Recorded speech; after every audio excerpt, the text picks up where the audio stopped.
Greetings everyone and welcome to this video on further analysis and plots for the repeated measures ANOVA. In the previous video we saw how to perform the repeated measures ANOVA test for our data set. Now we will go into a little detail.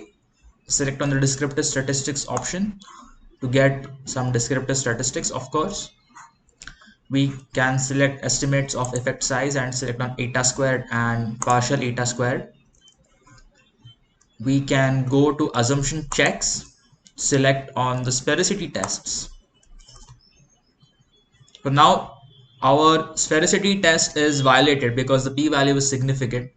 So we will need to correct for sphericity, and to do that just select on any of the two options, greenhouse geyser or Unfeld tests. I'm selecting the greenhouse geyser option. Going forward, we can select on the post-hoc tests option and do the post-hoc tests. We will stick to the Bonferroni multiple comparisons test for this video. Deselect the home option. Select on confidence intervals and let's flag significant comparisons just to make it easier for us. And of course, we will now plot some descriptive plots. We will put food into the horizontal axis, display error bars with a 95% confidence intervals, and select on rain cloud plots. And we will do that. If you need to do non-parametric tests, you can do so. In this video, I'm not going to do that. So yeah.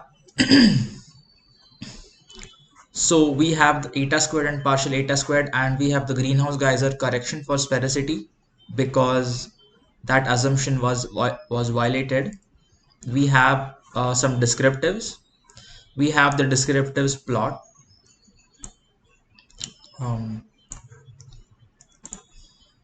Yeah, and we have the rain cloud plots.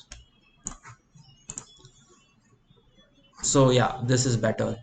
So you can see how the means and 95% confidence intervals are related between all the foods that the celebrities ate, and of course the scatter plots, the box plots, and the distribution curves. And this table is assumption checks for sphericity. And yeah, so these are the post-hoc tests, and yeah, so significant comparisons are flagged. So that's it for this video. Thanks for watching, and I'll see you in the next video.